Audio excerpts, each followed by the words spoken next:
Yes,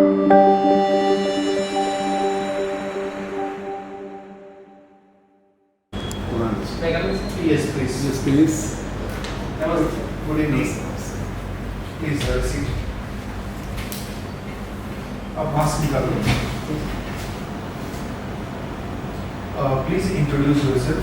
जिस language में आप कंफर्टेबल हैं उसमें आप बोलना, और इंटरव्यूअर किसी भी लैंग्वेज में क्वेश्चन पूछे, आप जिसमें कंफर्टेबल है उसमें बताना. ठीक है? सर मेरा कोड ABC 123 है. जी. मैंने मैकेनिकल इंजीनियरिंग 2014 में कंप्लीट किया है. अच्छा. गुजरात का तरीके से. हाँ sir, okay sir.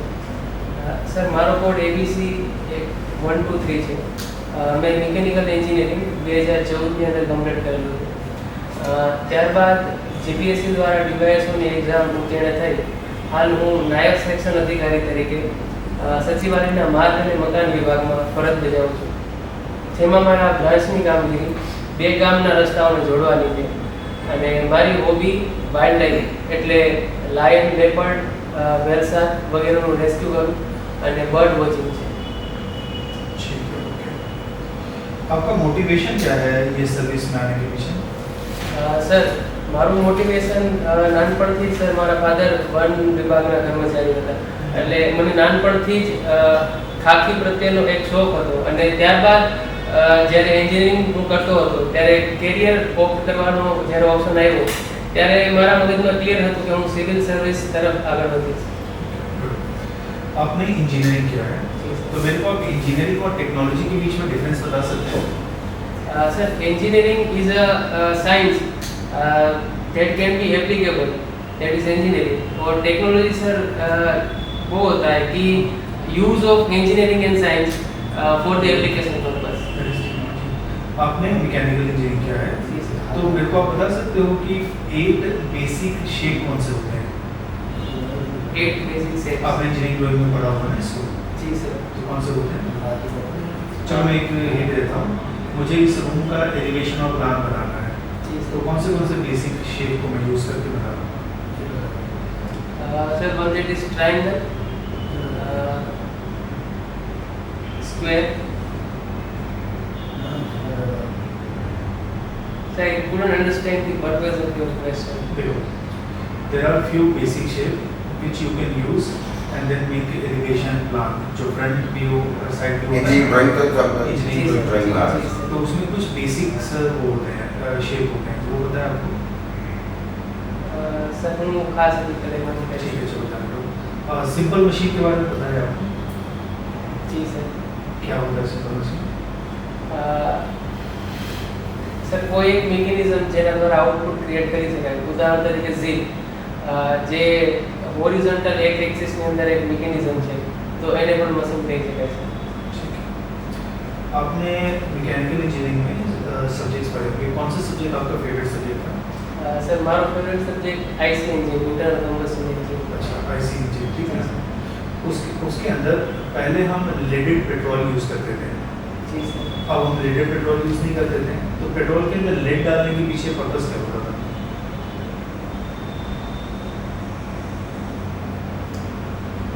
Sir exactly એનો પર્પસ નથી ખ્યાલ. आप गेस कर सकते हैं अगर आप? સર શાયદ એનું જે કમ્બશન હોય એની અંદર ઇગ્નિશન સ્પાર્ક માટે યુઝ થતું હશે. ओके. आपने एयर कंडीशनिंग भी पढ़ा होगा. જી સર. आप मुझे बता सकते हैं कि एयर कंडीशन वर्क कैसे करता है, फंक्शन क्या है उसका? સર કન્ડેન્સેશન એનો મુખ્ય પ્રિન્સિપલ છે. જેવી રીતના સર પાણી જમીન ઉપર પડેલું હોય અને એની અંદરથી હીટ રિમૂવ કરવામાં આવે, જે નેચરલ પ્રક્રિયા છે કે જમીન ઉપરનું પાણીની અંદરથી હીટ રિમૂવ થઈ જાય તો એ પાણી ઠંડુ પડે છે. સર એ જ પ્રક્રિયા અંદર આઈસી એન્જિન પ્રકારની એક મિકેનિઝમ હોય છે કે જે સર આપણે બહાર કન્ડેન્સેશન તરીકે આપણે જોઈએ છે. એની અંદર પ્રેશર કરી અને પાણી અને રેફ્રિજરેટર એન્ટર થાય છે, અને બાદમાં સર કુલ જે પેલું રેફ્રિજરન્ટ હોય એની એર આપણને અંદર મળે છે રૂમની અંદર. आपको रीवाइंडिंग कंसेप्ट के बारे में पता है? સર સાંભળેલું છે પણ હું એક્ઝેક્ટ યાદ નથી. ओके. जैसे आप देखो, आपने वाइल्ड लाइफ रेस्क्यू बताया आपका हॉबी, तो सपोज कोई लायन है, टाइगर है, वो इंजर्ड है જી સર. या इल है, बीमार है, आप उसको रेस्क्यू करते हैं और फिर फॉरेस्ट में रीइंट्रोड्यूस करते हैं ना. तो जब हम रीइंट्रोड्यूस करते हैं तब क्या चैलेंजेस फेस करते हैं?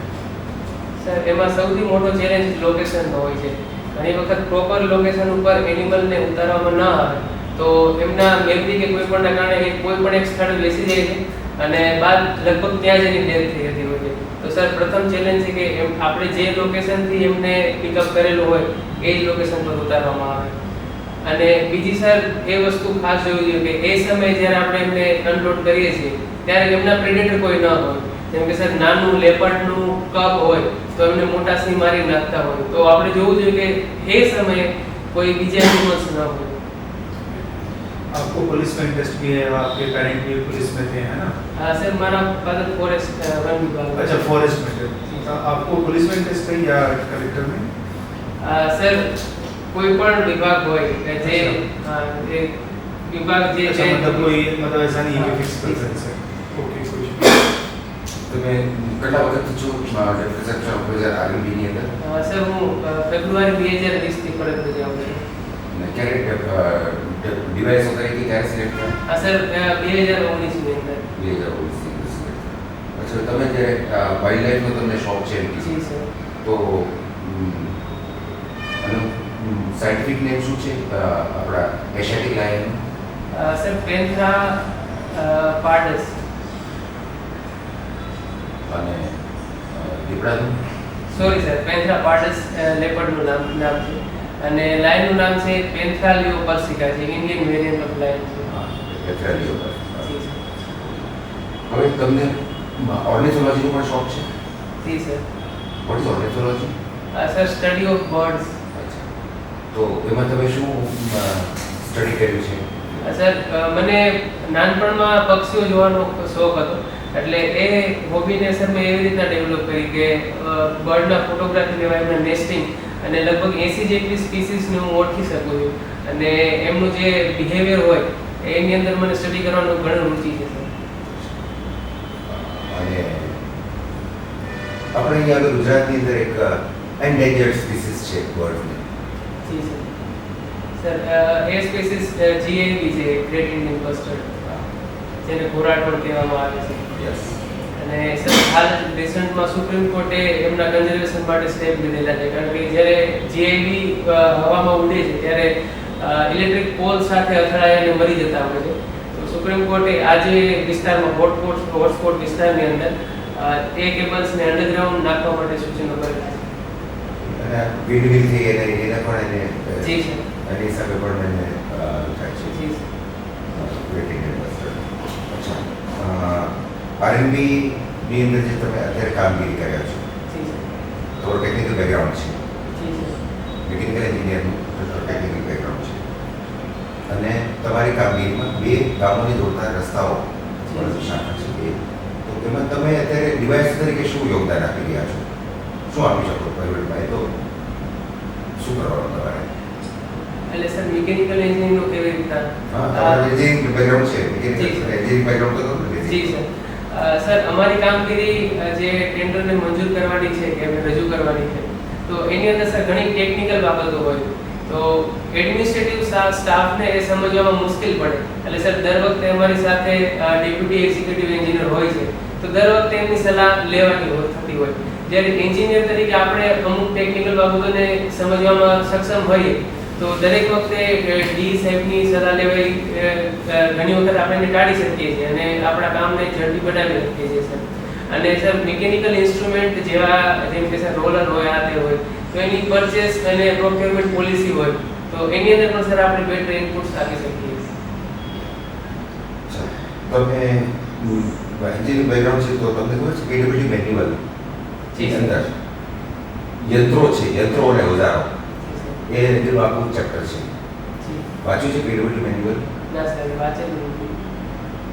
ઇવન વાહનો છે તો કેડબ્લ્યુડી મેન્યુઅલના 12453 ની અંદર લોગબુક નિભાવવાની, ડ્રાઈવરે રોજે રોજ શું શું ચેક કરવાનું એનું પણ એક ચેકલિસ્ટ છે કેડબ્લ્યુડી મેન્યુઅલ. જી સર. તે ખ્યાલ છે પણ મેં કેડબ્લ્યુડી મેન્યુઅલ પાર્ટ 1 માં પારા છે અને પાર્ટ 2 ની અંદર પરિશિષ્ટો છે બધા. જી સર. એટલે એ તો બેઝિક છે ને પીડબ્લ્યુ માં અને ઇરિગેશન આ બંને જે અને એ એડમિનિસ્ટ્રેટિવ ટેકનિકલ પહેલું જે છે એટલે એ તમને ખબર હોવી જોઈએ પીડબ્લ્યુ મેન્યુઅલ અને એમાં જ આ બધું પ્રોક્યોરમેન્ટની બધી બાબત આવી છે. જી સર. હવે તમે જ્યારે એન્જિનિયરિંગ બેકગ્રાઉન્ડની વાત કરો છો તો ઇગ્નિશન વાળું તમે વાત કરીને તો વાહનો આવે છે, ડીઝલ એન્જિનવાળા વાહનો આવે છે અને પેટ્રોલવાળા વાહનો આવે છે. આ બેમાં કમ્બસ્ટનનો ફરક શું છે? સર ડીઝલની અંદર કમ્પ્રેશન રેશિયો એક્ઝેક્ટ મને ખ્યાલ નથી પણ લગભગ 24 આસપાસનો હોય છે અને પેટ્રોલની એન્જિનની અંદર કમ્બસ્ટન રેશિયો જે છે એ ઓછો હોય છે અને પેટ્રોલ એન્જિનની અંદર સ્પાર્ક પ્લગ હોય છે જેનાથી ફ્યુલને ઇગ્નાઇટ કરવામાં આવે છે અને ડીઝલ એન્જિનની અંદર સર કમ્પ્રેશન રેશિયો એટલો વધારે હોય છે કે જ્યારે આઈસી એન્જિન પિસ્ટન દ્વારા એ ઓટોમેટિક ઇગ્નિશન પામતું હોય છે. એટલે એક ઇગ્નિશન કમ્બસ્ટન છે, પેટ્રોલ અને છે જે પ્રેશર કમ્બસ્ટન. જી સર. તમે એમ કહો કે પેલા રસ્તાઓને જોડવાની બાબત છે એ ક્યાંથી મળે છે? માની લો કે સંપાદનનો ક્યાંક પ્રશ્ન ઉપસ્થિત થાય જી સર. એ બાબતે તમારી શું જાણકારી છે? જમીન સંપાદન રોડ બનાવવા માટે જમીનની જરૂર છે, તો એના માટે શું કરવાનું થાય? જમીન સંપાદન માટે સર જમીન સંપાદન કલેક્ટર શ્રી દ્વારા જે તે વિભાગની માંગણી હોય સર એક ઉદાહરણ આપું કે કોઈ ગામના સરપંચે એક એપ્રોચ રોડ બનાવવા માટે માંગ કરી છે તો જે તે સમયે આરએનબી હસ્તક એ જમીન નથી તો એ જમીન કલેક્ટર શ્રી દ્વારા વિભાગને ફાળવવામાં આવે અને ત્યારબાદ આરએનબી વિભાગ એ જમીન ઉપર સંબંધિત જમીન ઉપર રસ્તો બનાવી શકે છે. એમાં કોઈ કાર્યવાહી ઝડપી કરવી હોય જી સર. નિર્ધારિત સમય કરતા આમ સંપાદનમાં સામાન્ય રીતે કેટલો સમય જાય છે તમને અંદાજ? સર મને અંદાજ નથી સમયનો કારણ કે અમારી પાસે હાલ જે રોડ છે એ જ કામ છે નવા જમીન સંપાદન નથી. તમે પ્રેફરન્સીસ શું રાખવા ધારો છો? સર મારી પ્રથમ preference GS Gujarat administrative service, બીજી ડેપ્યુટી સુપ્રિન્ટેન્ડન્ટ ઓફ પોલીસ અને ત્રીજી છે સર નિયામક શ્રી આદિજાતિ વિકાસ. ઓકે, તો તમે આના વિશે કંઈક માહિતી તો મળી હશે? પીસીની કામગીરી, ડેપ્યુટી કલેક્ટરની કામગીરી, એસપીની કામગીરી, આદિજાતિની કામગીરી. તો હું તમને એમ કહું કે તમે એક સિચ્યુએશન તમે નોકરી કરો છો ડીવાયએસઓ તરીકે અહીંયા બરાબર, નોકરી કરો છો અને ગામે જાઓ વતનમાં શનિ રવિની રજા અને તમારા મદદ તમને એમ કે જો દીકરા આપણા બાજુવાળા જીવીબેન છે તો વિધવા હતા જ અને એમની દીકરી પણ વિધવા થઈ ગયો, ઘરમાં તમારા દીકરો તો એ પણ દીકરી ઘરમાં કંઈ એમને મળતું નથી, આપણે એમને કંઈ મદદ કરી શકીએ? તમે એ સંદર્ભમાં શું કરશો? સર હું એ બાળકની ઉંમર જાણી શકું? બાળક નહીં, વિધવા. અચ્છા બંને માજી તો વિધવા હતા, સાસુમાં એનો દીકરો પણ ગુજરી ગયો, જેની પત્ની એટલે બહુ પણ વિધવા થઈ.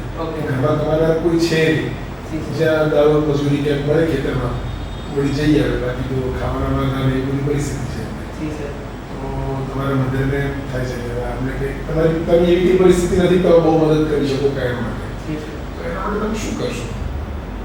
સર એના માટે હું બે રસ્તા પહેલા સૌપ્રથમ વિચારીશ. એક તો ઇમિડિયેટલી કે જે એમની તાત્કાલિક જરૂરિયાતો પૂર્ણ થાય એના માટે તો સર વિધવા બહેન છે તો સરકારની યોજનાનો તત્કાળ એમને ફાયદા મળે એ માટે પ્રયત્ન કરીશ. અને કેવી રીતે તમને ખબર પડશે સરકારની કોઈ યોજનાઓ છે કે નથી?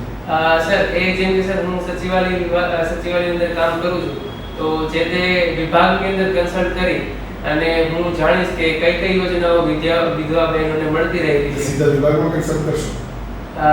સર ક્ષેત્રીય કચેરી દ્વારા પણ જણાવી શકાય પણ દરેક વિભાગ સાથે સંકલન અમારું હોય છે તો આ માહિતી કોઈ પણ નાયબ સચિવશ્રી પાસેથી લઈ શકાય છે.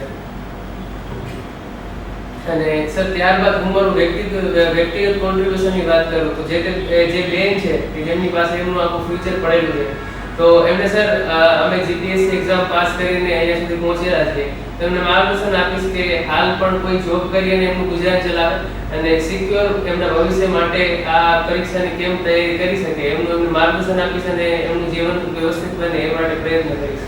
અચ્છા, હવે એવો જ એક બીજો સિનારિયો છે કે જેની અંદર માતા પિતા બંને રહે છે, એનું પોતાનું માલિકીનું ઘર છે માતા પિતાનું, એમને એકનો એક દીકરો હતો એને ખૂબ ભણાવ્યો અને ખૂબ ખર્ચ કર્યો એની પાછળ. એ તો પછી પ્રેમ કરીને જુદો થઈ ગયો. પતિ બંને નોકરી કરે છે અને હવે દીકરાને વિદેશ જવું છે, એના માટે પૈસાની જરૂર છે. મધર ફાધરને પૈસા તો આપતો નથી, પણ હવે સતત ઉઘરાણી કરીને છેવટે તંગ કરવા પર આવી ગયો છે કે તમે આ ઘર વેચો, મારે ફોરેનમાં જવું છે, મારે બહુ કેરિયરના સ્કોપ છે. એ માતા પિતાની પાસે કોઈ આવક છે નહીં, એમની આ ઘરની મિલકત છે. એ તમારી પાસે આવે, તમારા ઘરે તમે જાઓ, તમને ખબર પડે કે આની આ મુશ્કેલી છે, તમે કંઈ એમાં એને માર્ગદર્શન આપી શકશો અથવા શું કરશો? સર, સૌપ્રથમ આ જે ઘરનો પ્રશ્ન છે એ કાયદાકીય રીતે સોચે એના કરતાં બેટર છે કે સમજણથી આપણે એને જો સોલ્વ કરી શકીએ. લોકોએ સમજાવવાનો પ્રયત્ન કરી શકે હા, તો સર પ્રયત્ન કરીશું. બાકી sir maintenance of parents and senior citizen act છે સર, એના અંતર્ગત એમના પેરેન્ટ્સને જે પણ સિક્યુરિટી આપવામાં આવે છે અને જેની જવાબદારી કલેક્ટરશ્રી હસ્તગત હોય છે, તો એ કાયદા અંતર્ગત કલેક્ટરશ્રીના જે પણ માળખું હોય હાયરાર્કીની અંદર એની અંદર ફરિયાદ કરશું, અમારી રજૂઆત કરશું અને યોગ્ય ન્યાય મળે એના માટે પ્રયત્ન કરીશું.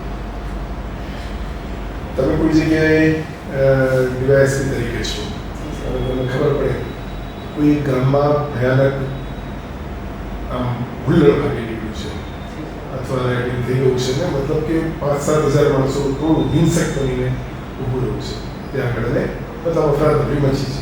તમે ત્યાં પહોંચ્યા છો, તમારી પાસે 10-15 જણનો સ્ટાફ છે પોલીસમાં, શું કરશો તમે? કેવી રીતે કંટ્રોલ કરશો? સર, સૌપ્રથમ માઇક દ્વારા સૂચન આપીશું કે જો આ વસ્તુને જલ્દી જલ્દ લો એન્ડ ઓર્ડર સરખો ન થાય તો આગળની સખ્ત કાર્યવાહી કરવામાં આવશે. અને એ દરમિયાન પોલીસ કંટ્રોલ રૂમનો સંપર્ક સાધી અને વગેરે જે ઘણી ટુકડીઓ જે સર હોય છે, એસઆરપી હોય છે અથવા તો બીજો પોલીસ ફોર્સ હોય છે, તો એમને જલ્દથી જલ્દ આ સ્થળ ઉપર પહોંચે એવો પ્રયત્ન કરશું અને એ માટે જેટલો સમય લાગે ત્યાં સુધી ત્યાં મોબાઈલના કે એવા કોઈ ટાવર્સ નથી, તમારું કોમ્યુનિકેશન થઈ શકતું નથી અને ત્યાં પરિસ્થિતિ એવી છે કે જો તમે વધારે વાર બહાર તમને પણ નુકસાન કરી દે આવી સ્થિતિ હશે તો? સર, પોલીસ અધિકારીઓને મળતા ગાડીઓમાં જે સર વોકી ટોકી કોમ્યુનિકેશન છે એના દ્વારા સંપર્ક સાધી શકાય છે પોલીસ કંટ્રોલ રૂમ સાથે. અને સર, મારો સંપૂર્ણ પ્રયત્ન હશે કે જે તે લીડરને હું એટલા સમય માટે હું હોલ્ડ કરી શકું કે મારે એમને સમજાવી શકું કે આ પ્રકારના કાર્યથી એમને પણ નુકસાન થશે, રાજ્યને પણ નુકસાન થશે અને અલ્ટિમેટલી પોલીસ એમનું જ દમન કરશે અને એમને જો વિરોધ પ્રદર્શન કે જે કંઈ કરવું હોય તો એમની પ્રોપર ચેનલ છે એ દ્વારા એ કરી શકે છે. ओके, तो आप मेरे को एक चीज बताओ, एक दिन आपको पता चलता है कि आपका सन या डॉटर होमोसेक्सुअल रिलेशनशिप में है, तो आप कैसे इसको टैकल करोगे? સર, સૌપ્રથમ જે મારો સન હશે તો એમને સર હું પહેલા કાઉન્સિલ કરીશ કે આમનું જે આ બિહેવિયર છે એ કોઈના ઇન્ફ્લુઅન્સથી તો નથી કે કોઈ હાલ કોઈ મિત્રના ઇન્ફ્લુઅન્સથી હોય કે એવી રીતના તો નથી. અને જો સર મને લાગે કે આ જે એમનો બિહેવિયર છે એમનો નેચરલ છે અને કદાચ કુદરતે જ આપેલી એમનો પેલો સ્વભાવ છે, તો સર હું એમને પ્રોપર સમજાવવાનો પ્રયત્ન કરીશ કે લીગલી અને બેટર કેવી રીતના આપણે જીવન જીવી શકીએ અને એમની જે સર લાગણી છે એને હું સંપૂર્ણ સમજવાનો પ્રયત્ન કરીશ. ठीक है, okay, thank you. Thank you sir.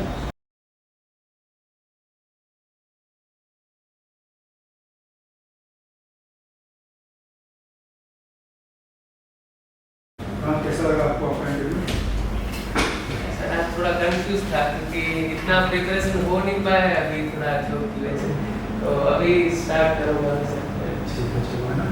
देखो, पॉजिटिव पार्ट आपका ये है कि आपका कॉन्फिडेंस अच्छा है, कम्युनिकेशन स्किल अच्छा है, लैंग्वेज पे भी आपका कमाल है ना, ये पॉजिटिव है। दूसरा मतलब ये है कि अगर नॉलेज वाइज देखें तो आप जो काम करते हो, मीन्स जो आपका हॉबी है या फिर जो अभी आप सर ने पूछा, तो उसमें आपका नॉलेज तो है, लेकिन आजू बाजू जो चीज़ें होंगी ना उसको अवेयरनेस कम है। जैसे आप वाइल्ड लाइफ रेस्क्यू के लिए काम करते हो ना, अभी एक रीवाइल्डिंग का कंसेप्ट है। अब रीवाइल्डिंग कैसा है कि से जू में कोई एनिमल है बट उसके अंदर तो वाइल्ड ट्रेड है नहीं, अब उसको मैं जंगल में डाल दूंगा तो वो तो सर्वाइव नहीं कर पाएगा ना। એ મને પછી हाँ। પાછળથી લાઈટ થઈ ये ગયા अभी પછી कुछ टाइगर को शायद पन्ना टाइगर रिजर्व में नहीं गए, ऐसा उन्होंने मतलब रिवाइडिंग करके फिर से रिलीज किया था। तो ये सब चीज़ तो न्यूज़ में थी। तो आप क्या करना है कि लास्ट 1 मंथ के न्यूज़पेपर को एक बार रेफर कर लेना, और जहाँ जहाँ मुझे लगता है ना कुछ इंपॉर्टेंट वर्ड आया, जैसे फार्म बिल आया, पेगासस आया, पार्लियामेंट डिस्ट्रप्शन आया, इन सब के बारे में शॉर्ट नोट बना लेना, 4 पॉइंट 5 पॉइंट का शॉर्ट नोट बना लेना। तो इतना नॉलेज होगा तो और कॉन्फिडेंस आप फील करोगे। फिर ये है कि हैंड जो है ना कभी कभी आपका लॉक हो जाता लॉक ही है, करते हैं। तो मतलब अगर ऐसा नहीं पकड़ के रखोगे ना, दूसरी रखोगे तो कोई प्रॉब्लम नहीं। जैसे ऐसे आप रखना, जैसे ये जो होंगे ना ऐसे चेयर के बारे में सपोर्ट होता है, वहाँ पे रख लेना, और आप चाहो तो दोनों भी यूज़ कर सकते हो। आपका एक हैंड यूज़ हो रहा था, एक तो मतलब वहाँ पे स्टिक था, ऐसा था है ना। क्लीन शेव कर लेना और शूज़ पहन लेना उससे नाम है ना, जैसे आपका इंटरव्यू होगा। और जैसे अब सर क्वेश्चन पूछ रहे हैं तो पूछने में जब ज़्यादा टाइम लग जाता है ना तो आप टंग पावर निकालते हो ना, तो वो चीज़ मत निकालना है ना। आप ध्यान से अटेंटिव होकर सुनना, क्योंकि क्या होगा कि कुछ लोग एजेड हैं तो उतना लाउड भी नहीं बोल पाएंगे, तो आपको अटेंटिव होकर सुनना पड़ेगा। एक बार चलो गलती से आपने बोला कि आप रिपीट करो, लेकिन 2 बार 3 बार बोलोगे तो ठीक नहीं है ना। अब देखो मैकेनिकल आपने किया है तो सिंपल मशीन क्या होता है, पुली, लीवर, स्लाइड, स्क्रू, ये तो फर्स्ट सेमेस्टर में पढ़ा होगा ना। तो ये होता है ना, इसमें क्या करना, आपने कॉलेज की जो 8 सेमेस्टर है उसका वो निकालना, सब्जेक्ट लिस्ट बना लेना, उसमें से जो मैकेनिकल के सब्जेक्ट है वो रहने देना और जो नॉन मैकेनिकल है हटा देना, और उसका फिर सिलेबस देखना कि जैसे थर्मोडायनामिक्स का सिलेबस क्या था, आईसीटी का सिलेबस क्या था, और सबके ऊपर जो की इंपॉर्टेंट पॉइंट लगे ना तो उसके की पॉइंट नोट कर लेना। तो ये 1-2 दिन की एक्सरसाइज है और आपको याद आने लगेगा जो आपने मतलब उस समय पढ़ा था। फिर जब आपने इंट्रोडक्शन दिया तो उसमें आपने लिखा कि आपने कहा मैकेनिकल इंजीनियरिंग आपने 2014 में किया था। कभी भी ऐसे टाइम मत बताना, नहीं तो क्या होगा वो जज करेंगे कि 14 में ग्रेजुएशन कंप्लीट हुआ, अगर 2021 में वो किस तरीके से ये सेटल नहीं हुआ है। अब ऐसे बता देना कि अभी मैं, और हमेशा पीछे से जाना, अभी मैं डिवाइस की तरह हाउसिंग एंड रोड डिपार्टमेंट में वर्क कर रहा हूँ, मेरा ग्रेजुएशन मैकेनिकल में किया है, मेरा हॉबी इंटरेस्ट एरिया है wild life rescue, bird watching, बस। और फिर सब सर्विस प्रेफरेंस अपना बता दें। ऐसे अगर वो ज़्यादा इंटरेस्टेड है, ईयर पूछें, डिस्क्रिप्शन पूछे तो बताना, अदरवाइज क्लीन शेव तो पहले हाँ हाँ ये तो सर दिया है। आपको कुछ क्वेश्चन है तो आपको સર આપનું કેસ સ્ટડીમાં પ્રોપર મેનેજ થયું કે થોડુંક એમાં કરવાની જરૂર નથી, કારણ કે એમાં છે ને કે તો એ એક સિનેરિયો આપ્યો, સિચ્યુએશન આપી હોય, એને જ્યારે તમારે કરવાનું હોય છે ત્યારે એટલે એમાં તમારે ફ્રેમ કરવું પડે, જવાબ ફ્રેમ કરવો પડે। એક એક્ઝામ્પલ આપશો? જો તમે તમને કહું કે મેં એવું જે ઉદાહરણ આપ્યું કે તમે ગામે જાઓ અને તમને ખબર પડે કે આ વિભાગમાં હતા, તમે સીધા વિભાગ પર પૂછી, બરાબર? પણ ગામની જે એજન્સીઓ છે, ગામમાં તલાટી છે, એનો સંપર્ક કરો। પણ મેં તમને શનિ રવિ પાસે પૂછ્યું, તમારે તો ટેકનિકલ બેકગ્રાઉન્ડ છે, વેબસાઇટ ઉપર અવેલેબલ છે, બરાબર છે? વેબસાઇટ ત્યાં આગળ છે, એના ઉપર છે। એટલે તમારે શું કરવું પડે, થોડું પોઝ લઈ અને વિચારવું પડે કે આ મને સિચ્યુએશન આપી છે, સિચ્યુએશનમાં તમારી પાસેથી તરત જવાબ અપેક્ષિત નથી, જી સર। કારણ કે સિચ્યુએશન તમને અત્યારે આપી છે, એટલે તમારે ફ્રેમ તો કરવી પડે, મુદ્દા તો નક્કી કરવા પડે કે હું આમ કરીશ, આમ કરીશ, આમ કરીશ। એટલે થોડોક એનો સમય લઈ અને પછી મુદ્દા